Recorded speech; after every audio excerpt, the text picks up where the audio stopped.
नमो अर्हन्ताणं नमो सिद्धाणं नमो आर्याणं नमो वज्रायाणं नमो लोये सवसाहूणम् ओंकार स्वरूपाय नमः। जन्मकोटि सरस्वती देव्यो नमः। रत्नत्रय धारक निस्वभाव साधक अज्ञान तिम निवारक श्री गुरुवे नमः। परम गुरुवे नमः। परम पराचार्य श्री गुरुवे नमः।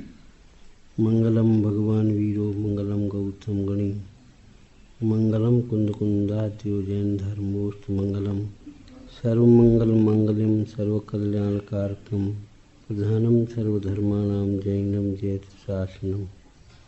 मंगलमय मंगलकरण वीतराग विज्ञान नमः ताहि आते भई अरहंतादि महान। करि मंगल करि हो महा ग्रंथ करण को काज। याते मिले समाज सब पावे निज पद राज। शिव उपाय करते प्रथम कारण मंगल रूप। विघ्न विनाशक शिव करण नमो शुद्ध शिव हो। पंडित टोटरमल जी विरचित मोक्ष मार्ग प्रकाशक नवमा अधिकार। आत्मा का हित मोक्ष ही है।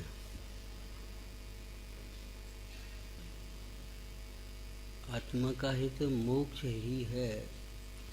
इस कथन से इस बात की सिद्धि हुई कि आत्मा हित स्वरूप है। तो मोक्ष शब्द मुंज धातु से बना, छूटने के अर्थ में। मोक्ष माने छूटना। स्थूलपने विचार करें तो आत्मा का हित छूटने में है। परमात्म प्रकाश में एक कथन आया, बंधन से छूटने में ही सुख है। यदि नहीं होता तो पशु भी बंधन से छूटने के लिए क्यों उत्साहित होते। बंधन से छूट करके भी पशु किस तरह से भागते हैं। ये तो बंधन है, लेकिन बाल बुद्धियों को, बालकों को बाहर में जब छुट्टी होती है कभी देखा है? और रोज की छुट्टी में और शनिवार की छुट्टी में अंतर है उनके वर्ष में। रोज की छुट्टी में कल फिर आना और शनिवार की छुट्टी में अब कल की और छुट्टी है। और 4-6 दिन की छुट्टी में और हमेशा की छुट्टी में क्या होगा? मतलब एक विचार नहीं। एक स्थूल बुद्धियों को समझाने की शैली है। आत्मा का हित छूटने में है। इसका अर्थ क्या हुआ? क्या छूटने में? कोई अहित और अहित के कारण चिपके से हैं, ऊपर हैं, उनके छूटने पर हितरूप आत्मा, हितरूप परिणमन प्रकट हो जाता है। आत्मा हित कहो सुख कहो एक ही बात है। आत्मा सुखी होता है, आत्मा दुखी होता है। यह कथन उपचार का है, पर्याय की ओर से कथन है। सच पूछो तो आत्मा सुख स्वरूप ही रहता है। दुखी कौन होता है? जो अपने को आत्मा नहीं जानता। अज्ञानी दुखी होता है, ज्ञानी सुखी होता है। होते की बात तो ये है, आत्मा न दुखी होता है न सुखी होता है। आत्मा तो सुख स्वरूप है।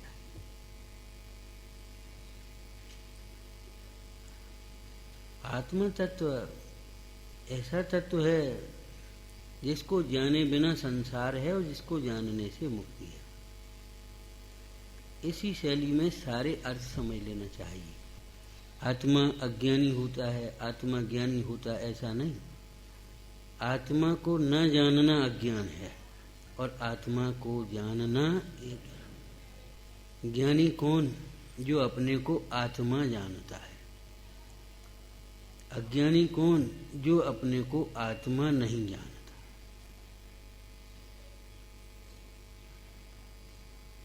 अपने को आत्मा जानने वाला जीव, क्या कहें, एक भी शास्त्र उसने पढ़े नहीं हो, और उस पर्याय में शास्त्र पढ़ने की योग्यता भी नहीं प्रकट है, त्रियंच दशा। और वहाँ भी श्री गुरु का उपदेश सुना और उसने अंतर्मुख होकर अपने को आत्मा अनुभवा, बस वह ज्ञानी हो गया। कैसे हो गया ज्ञानी? पिछली बार पद्म पुराण का दृष्टांत दिया था। वह गिद्ध पक्षी देखता रहा उन मुनीश्वरों को, देखते देखते विशुद्धता आई, पूर्व भव का स्मरण हुआ। अरे इनकी विराधना करके ही तो हमारी ये दशा हुई है। इस दशा में भी जब वह दशा नहीं रही तो ये दशा भी कोई ध्रुव तो है नहीं। मैं तो इस दशा से न्यारा हूँ। अंतर्मुख होकर के अपने को ज्ञायक भाव रूप देखा। ज्ञायक भाव की भावना भाते हुए उस पक्षी को पद्म पुराण की भाषा में कहें तो श्रावक पुनः प्रकट हो गया। मुनिराज ने कहा सीता से, ये सीते, यह पक्षी श्रावक हो गया, अब ये अवक्ष भक्षण नहीं करेगा। जंगल में इसकी कौन कैसे रक्षा करे, कैसे प्रतिपालना होगी? तब सीता उसे पुत्र के समान पालने लगी और पुत्र का जैसे नाम रखता तैसे उन्होंने नाम जटायु रख दिया।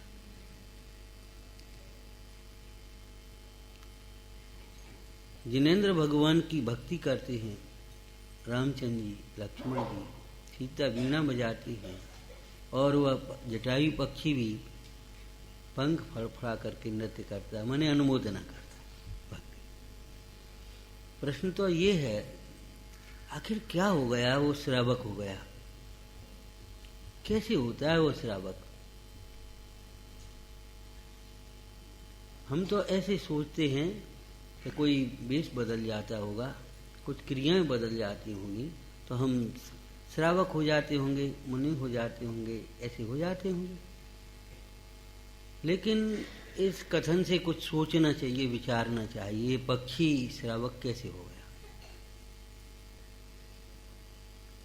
अमृतचंद स्वामी ने कलश लिखा है, ये ज्ञान मात्र निज भाव मई मकंपाम भूमिम श्रेयंत कथमप्यपनीति मोहा ते साधकत्व उपलब्ध भवंत सिद्धा मूढ़ास्तमु मनुपलब्ध परिभ्रमंती। ये ज्ञान मात्र अकंप भूमि को जो आश्रय करते हैं वे साधक होकर के सिद्ध होते हैं, और मूढ़ जीव इस ज्ञान मात्र भूमि को न पहचान कर संसार में परिभ्रमण करते हैं। तो आत्मा कैसा तत्व हुआ? आत्मा सार तत्व है और सार से खिसकने का नाम ही संसार है। आत्मा ज्ञानमय तत्व है, उस आत्म तत्व को न जानने का नाम ही अज्ञान है। आत्म तत्व का अनुभव किए बिना 11 नौपूर्ण का पाठी भी अज्ञानी, और आत्म तत्व का अनुभवन करने पर वह त्रियंच भी ज्ञानी। कुछ सोचना समझना चाहिए इन कथनों को पढ़कर।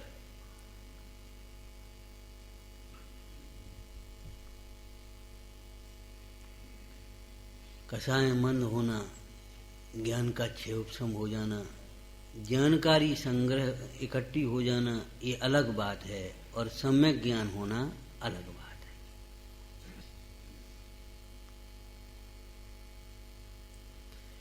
आत्मा का हित छूटने में है। अभी तो यही लाइन पढ़नी है, बहुत कुछ पढ़ने का अर्थ क्या है? टोटमल जी ने कहा, देखो इसी ग्रंथ में गुण दोषों की चर्चाएं आगम में आती हैं। कैसे पढ़ना चाहिए? ऐसा दोष अपने में हो तो दूर कर, और गुण की चर्चा यहाँ नहीं लिखी फिर भी समझ लेना चाहिए। जब गुणों की चर्चा पढ़ें तो ऐसा गुण अपने में कैसे प्रकट हो, कि ऐसा गुण जो परमात्माओं में प्रकट है, वह गुण, वे गुण अपने में भी शक्ति रूप हैं कि नहीं, उस शक्तिमान का आश्रय करे तो ये गुण प्रकट हो। गुणों की प्रकटता के लिए और दोषों के अभाव के लिए एक ही उपाय है, अंतर्मुख होकर निर्दोष गुण स्वरूप का आश्रय किया जाए। अंधकार के नाश का उपाय अलग और प्रकाश करने का उपाय अलग, ऐसा नहीं। तो आत्मा का हेतु मोक्ष है। इस पंक्ति को स्वाध्याय कैसे करें अपन, ये विचार करो। ग्रंथों के पढ़ने मात्र का नाम स्वाध्याय नहीं है। स्वाध्याय में ग्रंथ भी पढ़े जाते हैं, ऐसा नहीं है, लेकिन ग्रंथों के पढ़ने मात्र का नहीं, ग्रंथों के माध्यम से स्वयं को पढ़ना चाहिए।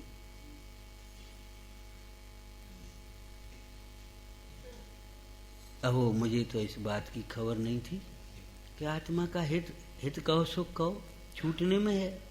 हम तो सोचते थे जोड़ने में है, इकट्ठे करने में है। हमने तो बंधन में सुख की कल्पनाएं की थी। पहले कहा था, ध्यान हो तो, ये जो ग्रस्त जीवन की विवाह आदि की कल्पना है वो कैसी है? दो दुखी मिलकर के सुखी होने की कल्पना है। और है क्या? दो दुखी मिलकर के सुखी होने की कल्पना कर रहे।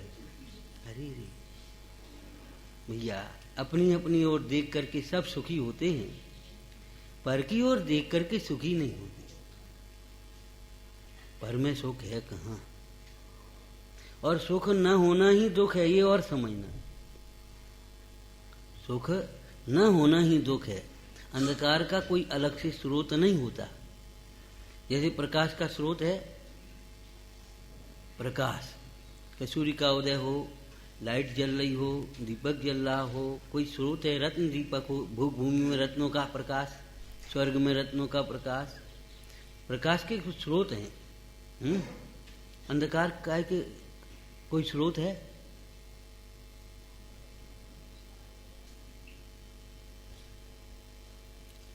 जैसे आज की अभी की भाषा में कहें तो बल्ब जलाओ, लाइट हो, प्रकाश हो गया। अब अंधकार क्या जलाओ के है कोई स्रोत? प्रकाश का न होना ही अंधकार है।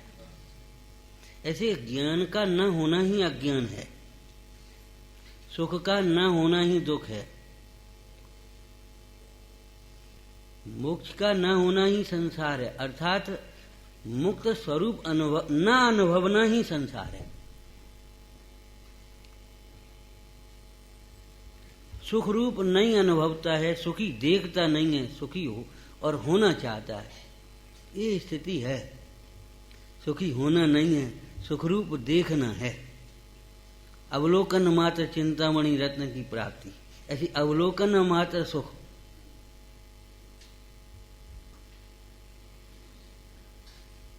हमने मान लिया अभी हम दुखी हैं, अब सुखी होने के लिए न जाने किन किन उपायों का अवलंबन लेते हैं। एक घड़ा उल्टा हो गया, हम दुखी हैं। अब सुखी होने के लिए बाहर में उपयोग भटकता है। पैसा हो तो हम सुखी हो जाएं, हमें कोई पूछता नहीं है, कोई ऊंचा पद मिल जाए तो हम सुखी हो जाएं, शरीर हमारा निरोग हो तो हम सुखी हो जाएं, नाना प्रकार के भोग सामग्री हो तो सुखी हो जाएं, इनको हम इच्छाओं के अनुकूल परिणमा लें, भोग इच्छाओं की पूर्ति हो जाए तो सुखी हो जाए। ये सारे उपाय झूठे चलते हैं, क्योंकि पहला आधार विपरीत रखा, हम दुखी हैं। आचार्य कुंदकुंद देव की गाथा के आधार पर अगर अपन विचार करें तो गाथा है संबर अधिकार में, जो शुद्ध देखे आत्म को। इसी शैली में अपन करें तो सुखरूप देखे आत्म को वह सुख को ही प्राप्त हो, दुखी देखे आत्म को वह दुख को। ध्यान रखना, एक ऐसी भी शैली है, ऐसा भी मत है, अरे ये तो कल्पना है, दुख कल्पना नहीं है। एक समय की पर्याय में दुख आकुलता का वेदन है, कल्पना मात्र नहीं है। और भ्रम से सुखी मान लेने की बात भी नहीं है। देखो तो सुखी, नहीं देखो तो मानो तो दुखी है, नहीं मानो तो सुखी है, ऐसा नहीं। दुख की सत्ता है। सुदस तरंगिणी के दृष्टांत की बात नहीं। वहां एक दृष्टांत दिया, वो खरगोश के पीछे एक शिकारी दौड़ा, तो उसने कहा, अब वो बेचारा थक गया तो सोचा कि ये शिकारी आ रहा है। उसने झट से अपनी आंख बंद करी, आंख बंद कर ली। बस अब मुझे शिकारी दिखता ही नहीं, इसलिए कोई भय नहीं, अब क्या करना, और निश्चिंत होकर बैठ गया। भ्रम से उसने ये मान लिया शिकारी है ही नहीं, और बस हमें दिखता नहीं, आंख बंद कर ली उधर से। तो इतने मात्र से तो वह उस खतरे से नहीं बच सकता। वो जाकर के किसी जाली में सुरक्षित स्थान में छिप जाए, फिर निश्चिंत हो तो बनेगी बात। ऐसे ही हम बहिर्मुखी उपयोग के द्वारा ही बहिर्दृष्टि रहते हुए भी कोई दुख नहीं होता, सब कल्पना है। तुम तो फालतू हैरान होते हो, दुख है कहाँ? मान लो तो दुख है, नहीं मान लो तो अरे पुण्य के उदय में लोग ऐसी ही बातें करते हैं। आश्चर्य की बात है, सिद्धि करनी पड़ी संसार सुख दुख की। संसार दशा दुख रूपी ही है, एक मोक्ष अवस्था ही सुख रूप है। सिद्धि करनी पड़ रही है इस बात की। क्यों करनी पड़ रही है? कि संसार में जब ये जीव की इच्छा के प्रतिकूल होता है तब ये दुख मानता है, इच्छा के अनुकूल हो तो दुखी मानने को कोई तैयार नहीं है। संसार में दुख है, ये बात उसे समझ में आती है जिसे आत्मा में सुख है, ये समझ में आता है। दो ज्ञान नहीं है, एक ज्ञान संसार में दुख जाने और एक ज्ञान आत्मा में सुख जाने, दो ज्ञान नहीं है। एक ही ज्ञान में प्रकाशक शक्ति है, स्वसंवेदन, अपने सुख का अनुभवन कर रहा है, वेदन करता है, अपने को सुखरूप अनुभवता है। उसी ज्ञान की स्वच्छता में संसार दुखरूप लगता है। आपको भी ऐसा ही होता है। जिस ज्ञान में आपको ये लगता है कि मैं मनुष्य हूँ, मोह की दशा में भी कह रहे दृष्टांत में, उसी ज्ञान में ये लगता है मैं तिर्यंच नहीं हूँ, मैं नारकी नहीं हूँ, मैं देव नहीं हूँ। जिस ज्ञान में आपको ये लगता है मैं धनी हूँ, उसी ज्ञान में ये लगता है आपको मैं निर्धन नहीं हूँ। दो ज्ञान है, एक ज्ञान में ये लगे कि मैं धनी हूँ और एक ज्ञान में ये लगे मैं निर्धन नहीं हूँ। ऐसा नहीं है। एक ही ज्ञान में भले विकल्प आपके नहीं होते हों, लेकिन आपको लगता है एक मैं धनी हूँ, तो इस ज्ञान में ही ये बात आपको समझ में आ रही है कि मैं निर्धन नहीं हूँ। और अगर कोई निर्धनता जैसा कोई व्यवहार करने लगे तो आपको झट से आक्रोश होता है, क्या समझता है, कैसे बोलता है, क्या करता है? क्यों? आपको लगता है मैं धनी हूं, निर्धन नहीं हूं। दो ज्ञान है, एक ज्ञान है।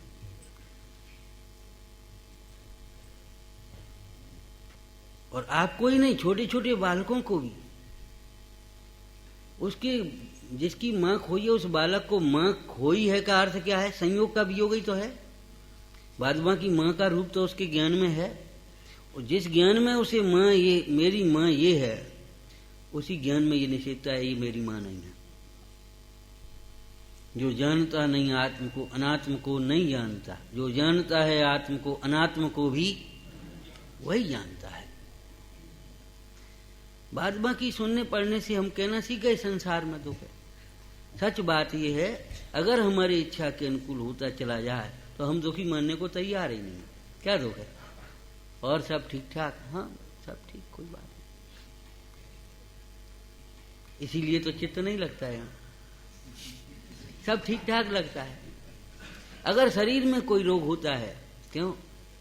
कुछ नहीं, थोड़े 15 दिन से बुखार उखार हो गया या तकलीफ है। जब तकलीफ लगती है तो वैद्य के पास जाते हैं, उसके उपाय को सोचते हैं, इलाज करते हैं। और यहाँ सब ठीक है, कोई बात नहीं, व्यापार ठीक चल रहा है, बाल बच्चे सब ठीक मानते हैं बात, समाज में अपने सब चल रही है, कोई सब ठीक। अब काहे को मन लगे? इसलिए ये सिद्धि करनी पड़ रही है।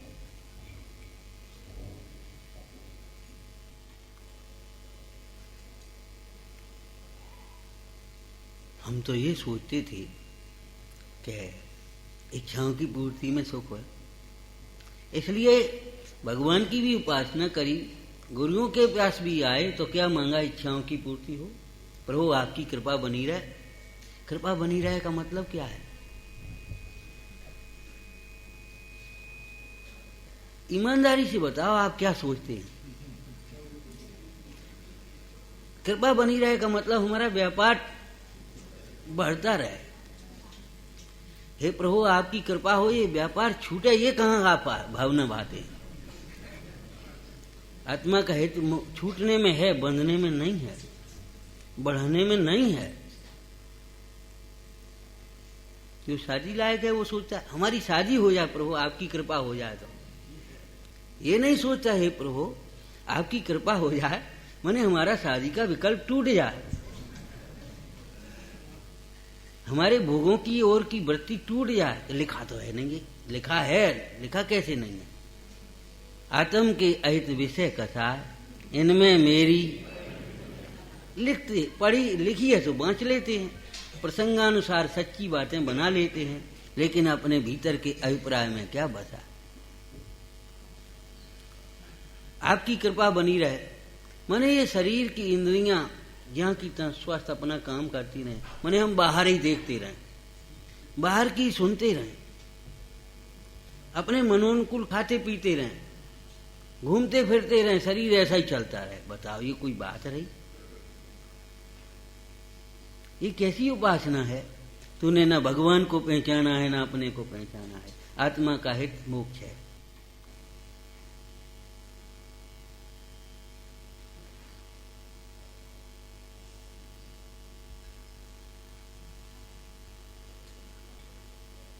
कभी इस बात का विचार नहीं करते छूटने में, तो छूटने में हित कैसे हो जाएगा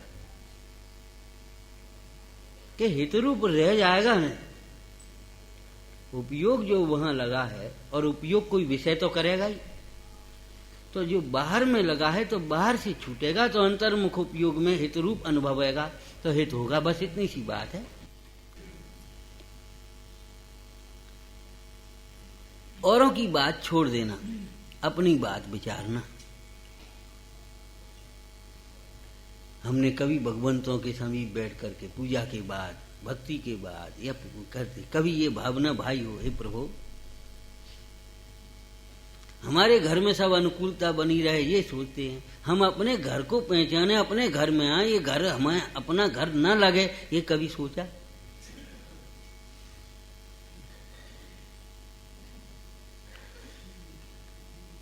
लोग आते हैं, जाने का भी समय आता है, संयोग है तो वियोग है। अब हम निकल रहे हैं, कहा भैया निकल जाओ तो अच्छी बात है। निकल कहाँ रहे हो? कहाँ निकल रहे हो? जा रहे हो वहीं, निकल कहाँ रहे हो? निकलने का तो यही स्थान है, निकलने का तो यही मार्ग है, निकलने का तो यही अवलंबन है। कहाँ निकल रहे, कैसे निकल रहे? छूटने में है। माने मोक्ष शब्द का मंच धातु में ना छूटना, तो छूटने के अर्थ में अगर अपन खुलासा कर दें, आत्मा का हित मोक्ष है, तो आत्मा का हित छूटने में है। और एक वाक्य आपने पढ़ा होगा, जो छूटने के लक्ष्य बनाता है वो बंधन को कहते। छूटना है ये सोचे तो बंधन को कैसे अंगीकार करेगा? बंधने में नहीं है, बांधने में नहीं है, जोड़ने में नहीं है, तोड़ने में नहीं है आत्मा का हित। आत्मा का हित छूटने में है। फिर सवेरे की भाषा में कहें तो है छूटने में, तो किससे छूटने में है? किससे छूटने में है?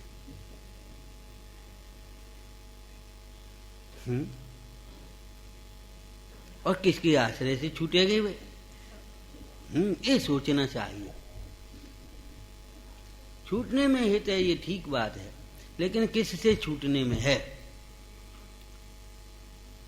और कौन है जिसे छूटना है?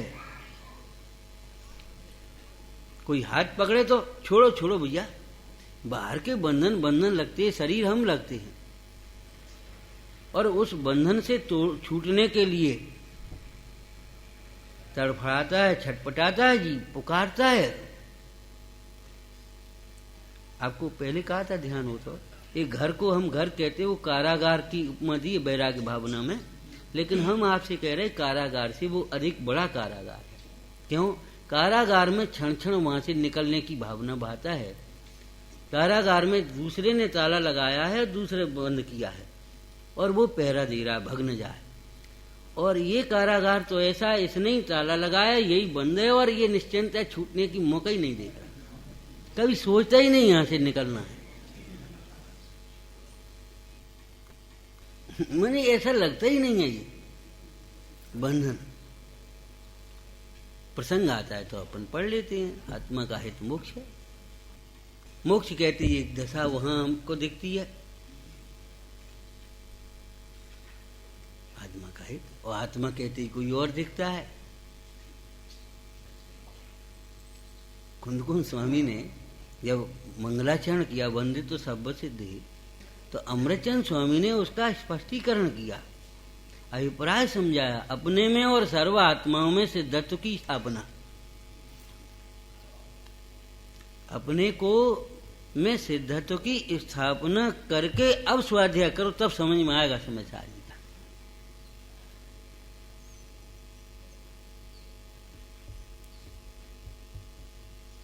विचार करना भाई, स्वाध्याय खाली पढ़ने सुनने में नहीं। आगम की शैली में भी कहें तो स्वाध्याय के 5 अंग हैं: वाचना, प्रच्छना, अनुप्रेक्षा, आमनाय और धर्मोक्ति। ये तो वाचन है। फिर नहीं समझ में आए तो पूछना। पूछने में भी टोटमल जी ने विशेषण दिया है, पूछने के लिए नहीं, पूछने की बात है। पूछना काय के लिए? अत्यंत विनयवान होकर पूछता है। विनयवान का अर्थ जिज्ञासु होकर पूछता है, समाधान के लिए पूछता है, अपन ने जो समझा है उसको विशेष समझने के लिए पूछता है। ये पूछने के भी एक उद्देश्य है, पूछने के लिए नहीं, प्रदर्शन के लिए हम भी कुछ जान रहे, बीच सभा में कुछ बोलने लगना, ये प्रश्न नाम का स्वाध्याय नहीं है। नहीं समझ में आए और चुप भी रह जाए, नहीं पूछे, ये भी स्वाध्याय का विधान नहीं है। स्वाध्याय में वाच्यता है, नहीं समझ में आए तो विनयवान होकर समझने के लिए जिज्ञासा से पूछता है। तो उस पूछने में क्या फल आता है, अंतर क्या पड़ता है? वे जो उत्तर दें उसका बारंबार विचार करता है, ये जिज्ञासा से प्रश्न का फल है। और जब अपना जो स्वरूप निर्णय में आया उसका बारंबार विचार करता है, अनुप्रेक्षा। कब तक भेद ज्ञान भाना चाहिए, कब तक ये विचार चलना चाहिए, कब तक ये लाइन पढ़ना चाहिए, आत्मा का हित मोक्ष है। जब तक आत्मा का हित कहीं और दिखाई न देने। सदाशिव दास जी की ये वो लाइन है ना, मेरा हित होने को और अन्य न कोई दिखे ठोर। जब तक अन्य कहीं सुख की कल्पना होती है तब तक ये पढ़ना चाहिए, आत्मा का हित मोक्ष है। भाई यहाँ सुख की कल्पना आई, अरे यहाँ से छूटने में अपना हित है, जुड़ने में नहीं। अब छूटने का अर्थ क्या है? क्या लगा हुआ है आपका सो छूटेगा? क्या जुड़ा हुआ है पर पदार्थों में? पर पदार्थ अपनी सत्ता में है, आत्मा अपनी सत्ता में है, जुड़ान कैसे हो रहा है छूटने में?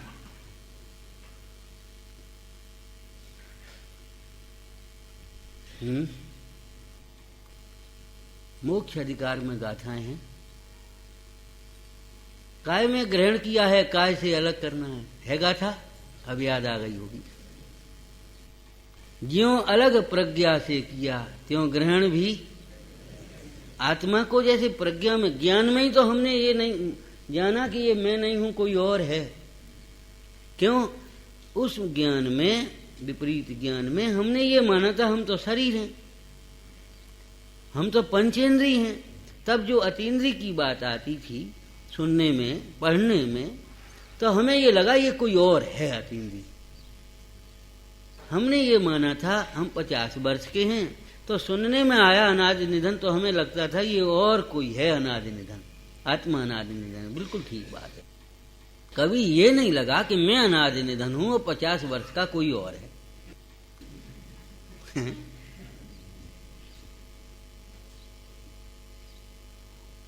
मैं आत्मा हूं, अतीन्द्रिय हूं, और ये पंचेंद्रियां कोई और हैं। अहम बना, अहम एक वचन होता है ना, तो एक ही जगह अहम होगा, दो जगह अहम कैसे होगा? जिसका अहम पंचेंद्रियों में है, इंद्रिय रूप अपने को देखेगा तो अतीन्द्रिय कोई और दिखाई देगा, और अतीन्द्रिय अपने को देखेगा तो इंद्रियां भिन्न दिखाई देंगी। अपने को सुखरूप देखेगा तो फिर दुख भिन्न दिखाई देगा। दुख भिन्न दिखाई देगा क्या मतलब? दुख भिन्न दिखाई देगा कि दिखाई ही नहीं देगा? क्या होगा? देखो, जिस समय अपने को सुखरूप अनुभवेगा उस समय दुख होगा नहीं, तो दिखाई क्या देगा?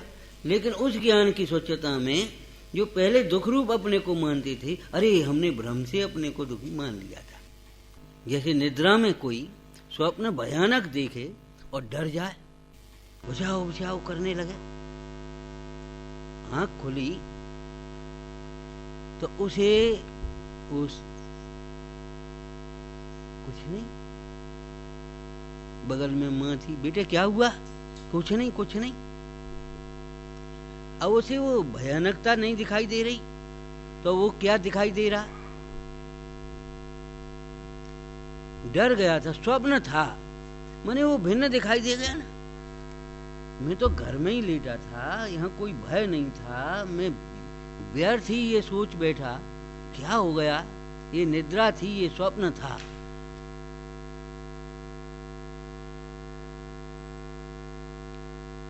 भिन्न दिखाई देने का ये अर्थ है। मैंने ऐसा दिखाई दिया कि मैं तो अनादि से सुख स्वरूप था, मैंने अपने को सुखरूप देखा नहीं था, बस इतनी भूल हुई। और अपने को सुखरूप न देख करके पर में सुख की कल्पना करते करते हैरान हो गया था।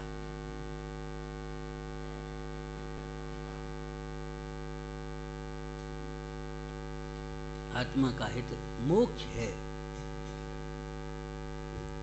और ही भी लगाएंगे अपन इसमें। आत्मा का हित मोक्ष ही है।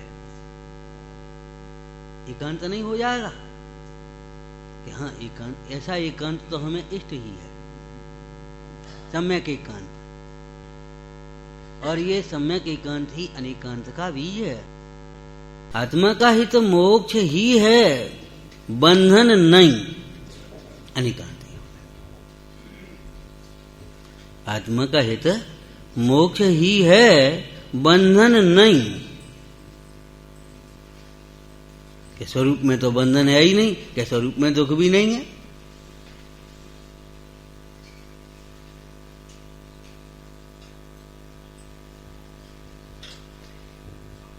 अब विचार करना, जब ये चर्चा आई टोटरमल जी के सामने, तो देखा देखी मोक्ष को उत्तम कहता है, तो एक हम प्रश्न कर रहे हैं पंडित जी की ओर से कि आपको कैसे मालूम हमारे मन की बात के देखा देखी आप उत्तम कहते, हम उत्तम कहते हैं? हम तो उत्तम मानते हैं, नहीं आप मानते होते तो यहाँ काय को आए होते? आप जबरन हमसे कह रहे आप देखा देखी मोक्ष को उत्तम कहते हैं। तो टोटरमल जी ने समाधान किया उसका, जिसको उत्तम माने उसके लिए जो हो सके वह उद्यम न करे, ऐसा नहीं होता। नहीं हो सके वह न कर पाए ये बात अलग है, लेकिन हो सके वह उद्यम न करे, ऐसा तो। और मोक्ष के लिए जो हो सकता है वह उद्यम भी तू नहीं करता है। इससे हम कह रहे हैं कि तू देखा देखी मोक्ष के लिए को उत्तम कहता है। ये हेतु दिया। जब वह ये सोचेगा कि सुख मोक्ष ही है, तब फिर छूटे कैसे ये उपाय करेगा। इस उपाय को करने की बात तो बहुत दूर है, सोचेगा। ध्यान रखना, करना बहुत बाद की बात है, सबसे पहले जानना बहुत। सप्तमी गाथा की टीका में भी यही है, पहले बहुत उद्यम से जीव राजा को जाने। यहां भी प्रथम दुख दूर करने में आपा पर ज्ञान अवश्य चाहिए, जाने। 80वीं गाथा में प्रवचन सार जी में भी उसके पहले उत्थानिका में क्या आया, हमने जान लिया मोह दुख रूप है, उसके नाश के लिए मैंने कमर कसी है। तो कैसे कमर कसी, अब क्या करोगे? कि तम उपायम विचिन्ति, पहले हम उसके नाश का उपाय सोचेंगे। अब मोक्ष सुख रूप है ये लगता है, तो फिर मोक्ष कैसे हो ये सोचें, हम छूटें कैसे ये सोचें। हम ये तो बात सोचते भी नहीं है कभी, छूटें कैसे।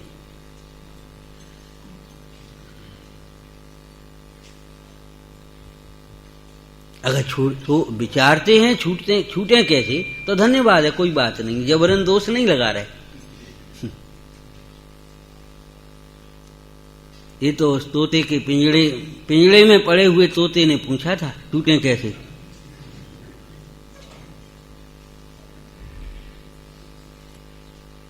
पूछा था, याद है।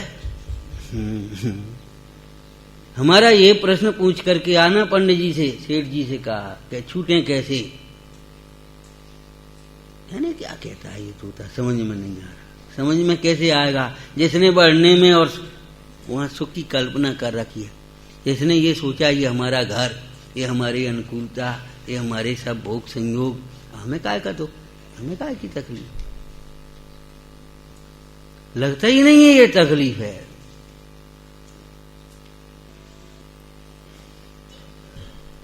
अपना मानने पर भी ये अपना नहीं होता, ये बड़ी तकलीफ की बात है। और अपना होने की उसमें कोई शक्ति की बात है, इसलिए क्या नाम, उसकी आसक्ति है अपना नहीं हो सकना। इसलिए अपना मानना ही छोड़ने का उपाय है, अपना अनुसार बनाना एक सुख उपाय नहीं है।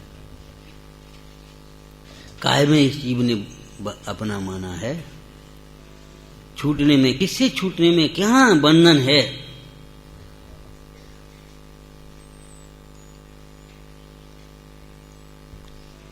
पंडित जी ने बंध का चित्रण किया, टोटरमल जी ने बंध में, दूसरे अधिकार में। अनादिकाल से जीव को कर्म का बंधन है,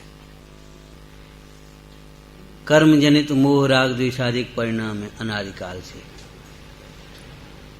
फिर परंतु लगाया, बंधन के बाद लगाया क्या, अनादिकाल से कर्म बंधन है, परंतु इस कर्म बंधन की दशा में भी कर्म का कोई परमाणु जीव रूप नहीं हुआ और जीव का कोई प्रदेश कर्म रूप नहीं हुआ।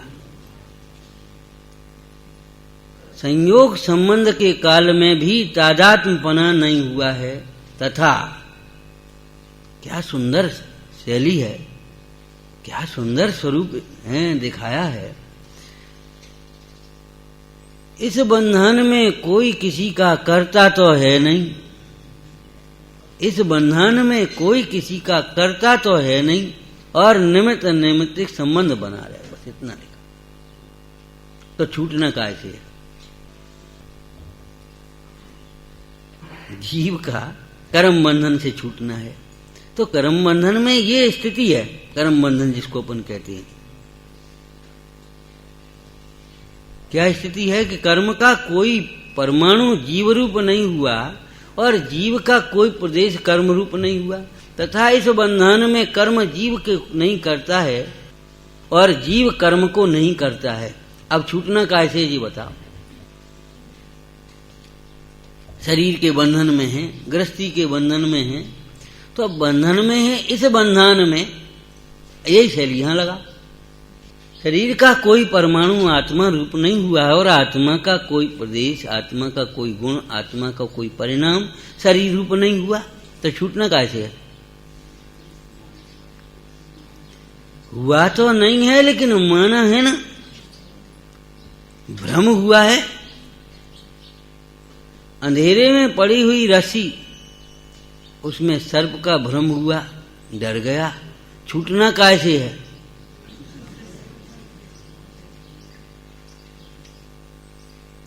भ्रम से छूटने की बात है।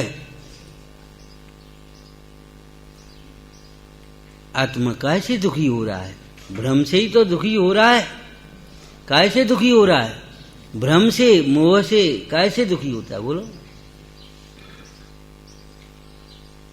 हैं। आत्मा कैसे दुखी होता है, भ्रम से।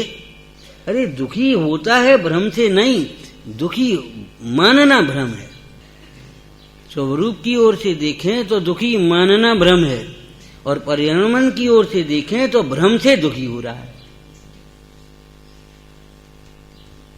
भ्रम से दुखी हो रहा है, इस कथन का तात्पर्य ये है किसी अन्य के कारण से दुखी नहीं हो रहा, कोई दूसरा दुखी नहीं कर रहा। और दुखी हो मानना भ्रम है, ये कहना इसलिए है कि भ्रम छुड़ाना है। कोई अपनी पंडिताई के लिए इस वाक्य का प्रयोग नहीं कर रही है। अच्छा, भ्रम से दुखी होता है, मोह से दुखी होता है, ये तो सब जगह लिखा है। आप कह रहे हो दुखी मानना भ्रम है कि हाँ, मोह से दुखी होता है तो मोह का स्वरूप तो समझो।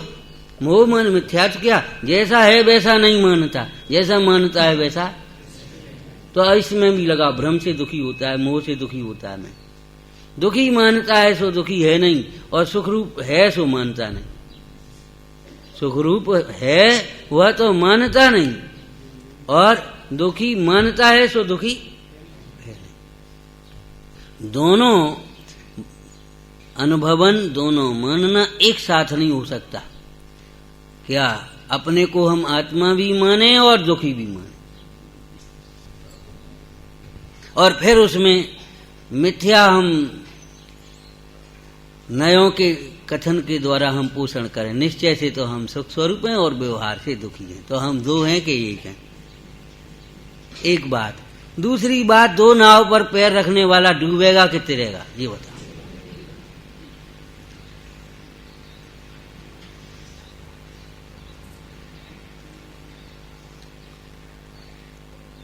दूसरे को मिला करके, मिश्री मीठी है, नमक खा रहा है, अगर मिला करके अपन उसका स्वाद लें तो क्या होगा?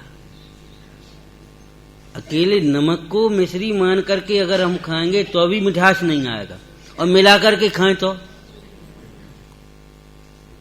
भी स्वाद नहीं आएगा। अकेली मिश्री, और अकेला वहां उपयोग होना चाहिए वहां, तब वो उसका मिश्री का स्वाद आ पाएगा। हमने आत्मा को दुख रूप मान लिया है। सच मुझो तो जो दुखी है वह आत्मा नहीं है, वह मैं नहीं। यहां झूठी मेरी थपना, यहां हमने अपनी स्थापना मिथ्या की है। आश्रव दुख रूप है, आत्मा दुख रूप नहीं है। अज्ञान दुख रूप है, आत्मा दुख रूप नहीं है। हमने अपना स्थापना उस परिणाम में की है दुख रूप। अब छूटना कैसे है? ज्ञान में ही हमने ये मान लिया है कि मैं बंध गया हूं, तो ज्ञान में ही हमें ये बात स्वीकार करनी पड़ेगी, निर्णय करना पड़ेगा इस भूमिका में। और पश्चात अंतर्मुखी ज्ञान में ये बात समझ में आएगी कि हम बंधन नहीं, बंधन अलग है। और तत्वज्ञान तरंगिणी में एक श्लोक आया, आत्मा के एक एक प्रदेश में अनंत अनंत कर्म वर्गणाएं बनी है, ऐसा आगम में कहा, कर्णान योग अपेक्षा। लेकिन शुद्ध चिद्रूप का स्मरण करते ही वे दिखाई नहीं देती, कहां चली गई। ऐसा शुद्ध चिद्रूप के अनुभवन का महात्म्य है कि वे कर्म वर्गणाएं दिखाई नहीं देती। दिखाई नहीं देती का अर्थ क्या? कि वे कर्म वर्ग कर्म में दिखाई देते हैं, वे कर्म अपने में दिखाई नहीं देते। भिन्न दिखाई देते हैं। भिन्न तभी दिखाई देंगे जब अपने से अभिन्न होकर के देखेंगे। जब तक हम अपने से अभिन्न होकर के नहीं देखेंगे तब तक प्रभाव भिन्न होने पर भी भिन्न दिखाई नहीं देंगे। एक दृष्टांत दिया था ना, एक मंदिर, ये मंदिर तो पूरा हॉल है ये समझो, बीच में पहले क्या होता था पुराने मंदिरों में, एक आंगन होता था, इधर एक बरामदा समझो, इधर मंदिर है ना ऐसे। तो अब विचारना, एक व्यक्ति बाहर के गेट पर, एक व्यक्ति गंधकुटी के पास, आंगन में एक व्यक्ति खड़ा है। अब उसे कैसा दिखाई देगा किसी बताओ? वो बाहर के गेट वाला कह रहा है, क्यों भाई भीतर कौन है? और गनकुटी के खड़ा हुआ कह रहा है बाहर कौन खड़ा है? अब बताओ बाहर है कि भीतर है? वो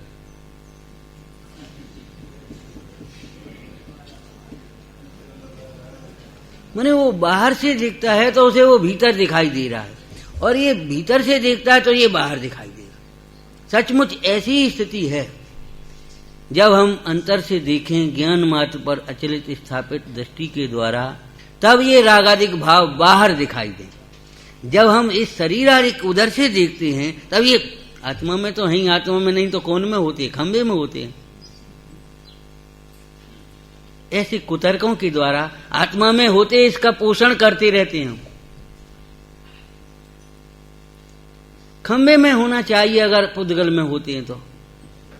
सामने वाला भी तर्क कुतर्क करता रहता कि आत्मा में क्या नाम, आत्मा में होते तो सिद्ध भगवान में होना चाहिए, कि सिद्ध भगवान में नहीं है, खंबे में नहीं है, हम में तो है। बात वहीं की वहीं बनी रहती है, और एक दूसरे के हम पक्षपात से हम काटते पीटते रहते हैं, तर्क वितर्क करते रहते हैं। और तर्क नहीं है, तर्क किसका नाम है? जो वस्तु के स्वरूप की सिद्धि करे।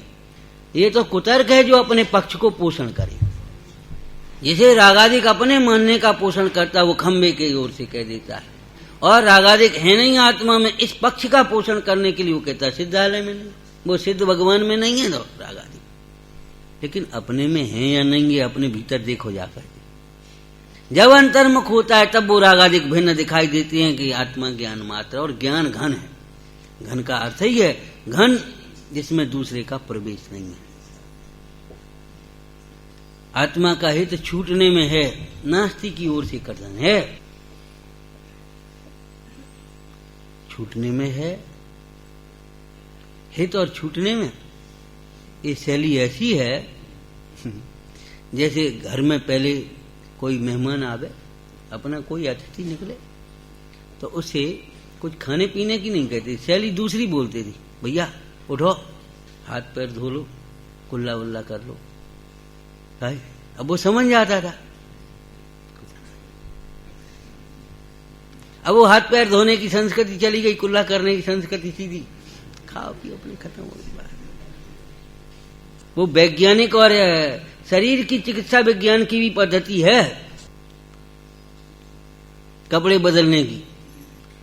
ऑपरेशन रूम में जब कपड़े बदल करके जाते तो रसोई घर और पूजा घर में अगर कपड़े बदल के जाते तो क्या बात है? कौन सी अवैज्ञानिकता इसमें दिखती है, कौन सी रूढ़ी दिखती है आपको, ये बताओ।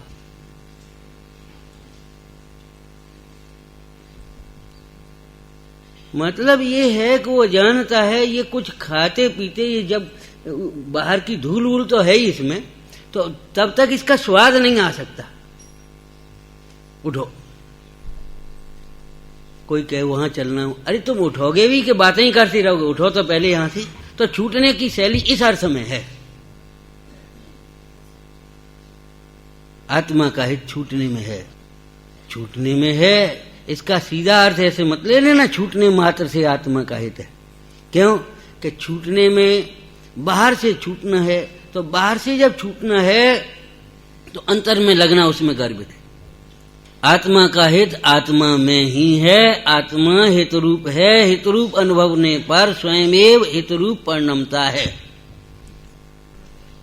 इतनी बात यहां गर्भित है। सारे अर्थों का, सारे कथनों का अगर हम अर्थ देह से भिन्न अपने को आत्मा मान करके करें तो परमार्थ समझ में आ जाए।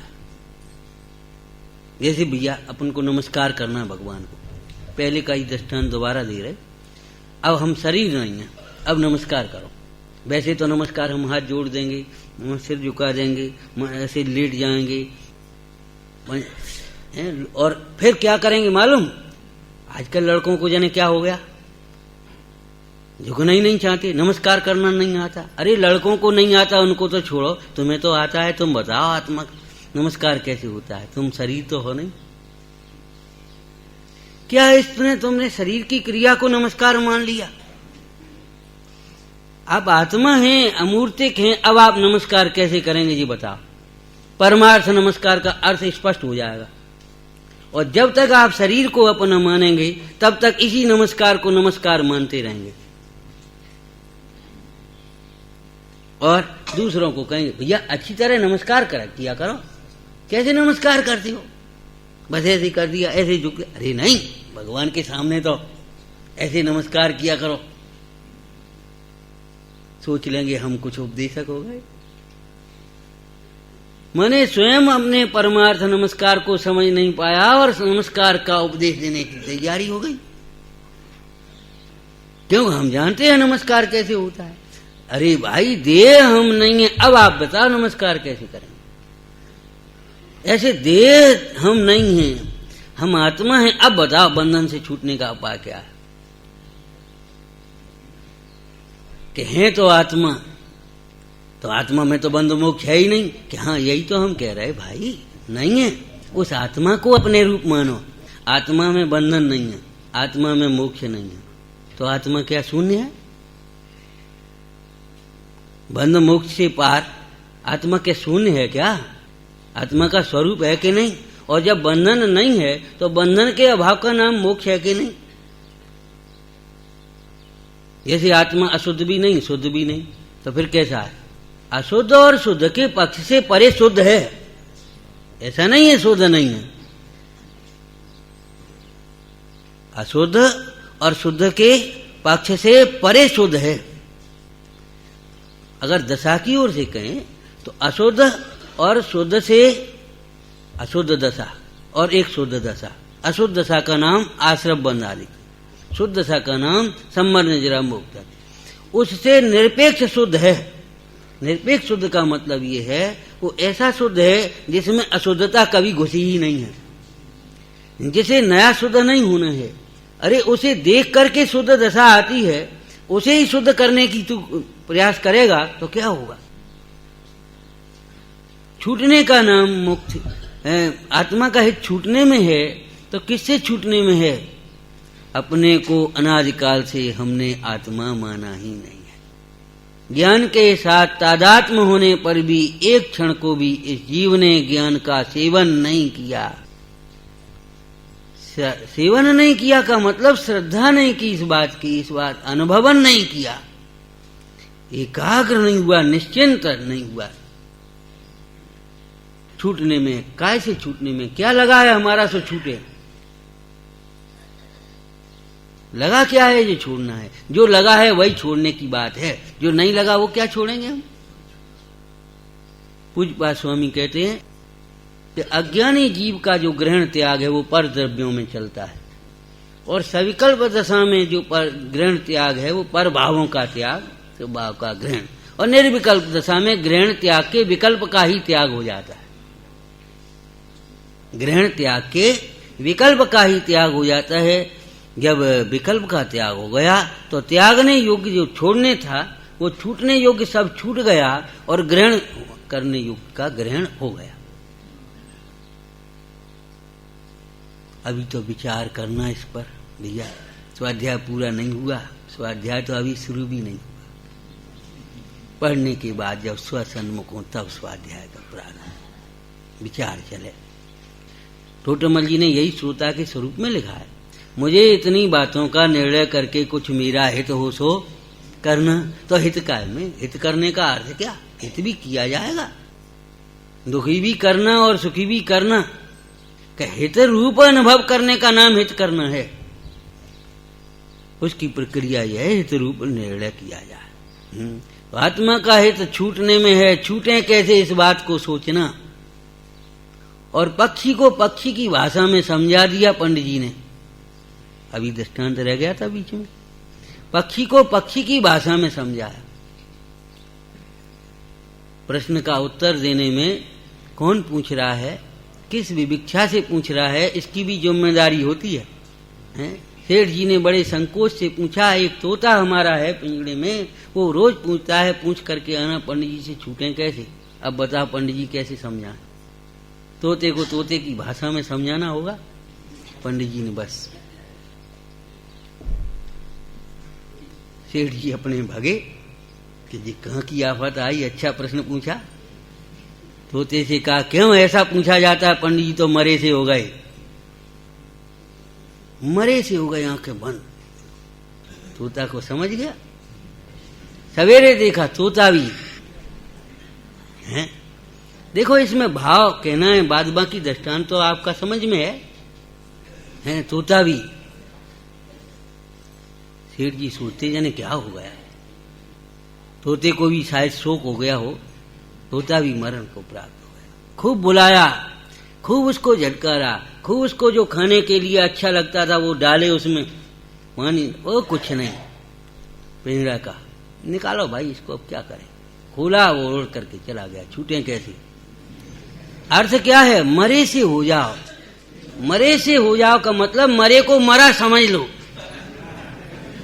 बस इतनी सी बात है। छूटने का उपाय ये है, बाहर की आंख बंद करो, कोई देखे तुम देखो मत। सचमुच जो छूटे हुए हैं वे आप खूब देखते रहना, वे देखेंगे नहीं आपकी ओर। आप खूब सुनाते रहना, वे सुनेंगे नहीं आपकी। यही छूटने का उपाय है। सुनो तो हमारी तो सुनो। आप घर का को छोड़ रहे, यहीं रहो, सब हम आपका अलग बनवाए देते हैं। आपसे कोई मतलब नहीं है, आप तो भोजन करो, आराम से रहो, बस रहो घर में। सुनना नहीं अगर छूटना है तो।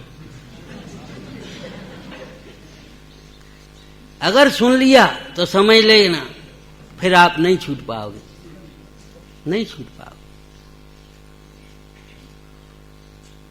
अब आज कोई कहेगा कुछ नहीं, लेकिन कुछ अलग सी बात बनेगी। भोजन करने बैठे, बहू की दशा कुछ अलग। क्यों? आज है नहीं तो पिताजी से कह दो सब्जी तो। सच्ची बात है, एक दिन घर में थे कहीं, तो सब्जी नहीं। सब्जी नहीं तो क्या करें, धीरे से कहा सब्जी तो है नहीं। हम चुप रह गए। उस दिन से आज दिन लाने का काम ही नहीं हुआ। मैंने इशारा था कि सब्जी ले आओ कम से कम। सच्ची बात है ये। मतलब ये है कि सुनना देखे, दुनिया देखे, लेकिन देखना नहीं। कुछ कहे तो सुनना नहीं। ध्यान रखना, विषयाशक्ति में तो ऐसा बहुत करता है। विषयों में आसक्त होकर के श्री गुरुओं तक की नहीं सुनता, गुरुजनों की ओर नहीं सुनता। माता पिता की तो कौन सुने, गुरुजनों तक की नहीं सुनता। देखी अनदेखी करता रहता है। वो मुक्ति का मार्ग नहीं है। विषयाशक्ति के लिए वो ये ऐसा कार्य करता है, लेकिन यहाँ विषयाशक्त होकर के नहीं सुनने और अनसुनी करने की बात, अनदेखी करने की बात नहीं है। मोक्ष मार्ग के लिए छूट देखना नहीं का मतलब क्या, अंधे हो जाना नहीं, बाहर की ओर नहीं देखना। शायद सब तो लगा ही होना चाहिए। सुनना नहीं माने कि ये जो जगत की मोह भरी बातें हैं वे नहीं सुनना। छूटने का उपाय, छूटे कैसे ये बात सोचना। सचमुच जब ये देखेंगे हमारे काम के तो हैं नहीं, तो अपने आप ही छोड़ देंगे। और जब तक ये नहीं लगेगा कछु तो, अरे कुछ नहीं, बैठे बैठे अपने कम से कम घर की सुरक्षा तो है, तब तक भी ये छोड़ेंगे नहीं। अरे क्यों छोड़े। सचमुच बात ये है, कर्म बंधन में कर्म को तो कोई तकलीफ है नहीं। वो क्यों पहल करेगा कर्म बंधन छूटने की। तकलीफ तो आपको है ना, इसलिए आपको ही ये पहल करनी है। कर्म बंधन की ओर देखना ही नहीं है। कर्म की जो नाना प्रकार की अवस्थाएं बनती हैं उनकी ओर सुनना ही नहीं है। क्या है, मात्र अंतर्मुख होकर अपने को देखेंगे। यही आत्मा का हित है। आत्मा का हित छूटने में है।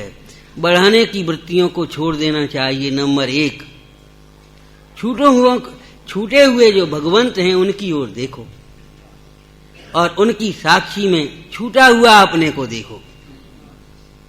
मानतुंग स्वामी ने उस बंधन की अवस्था में भी ये विकल्प नहीं किया, ये प्रतीक्षा नहीं की, उस पहरेदार से नहीं कहा भैया एक काम कर, राजा तो जो कुछ है सो ठीक ही है, गुस्सा में है, तूने मेरे जरा तोड़ दे, हथकड़ी खोल दे तो मैं सामायिक कर लूं।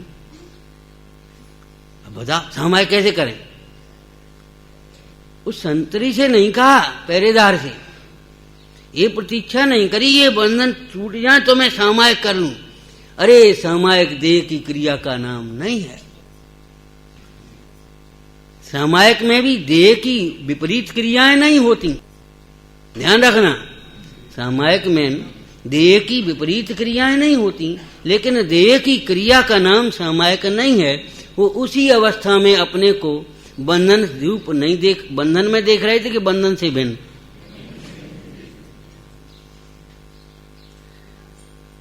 बस ये आत्मा का हित छूटने में है। छूटने में है का अर्थ क्या? छूटा हुआ देखने में है। छूटा हुआ देखने का अर्थ है आत्मा को हित, आत्मा का सुख अकेला देखने में है। बस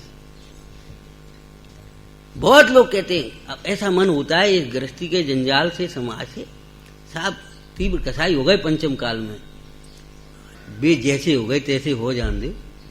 तुम भी कि तुम कैसे हो रहे ये तो बताओ। ऐसा लगता है कहीं अकेले रहें। अकेले रहना है तो अकेले देखना सीखो पहले। अकेले में एक दिन नहीं रह पाओगे। अकेला जो देखेगा वो आनंदमय होगा, वो अकेला रह पाएगा। जो अकेले देखेगा नहीं तो अकेला रहेगा कैसे? अरे भाई अकेला रहना, कहाँ जाओगे? 6 द्रव्यों का समूह है, कहाँ अकेले रहोगे? संयोग की ओर से, संयोग की ओर से देखा जाए तो ऐसा विश्व लोकाकाश में कौन सा स्थान है जहां 6 द्रव्य नहीं है?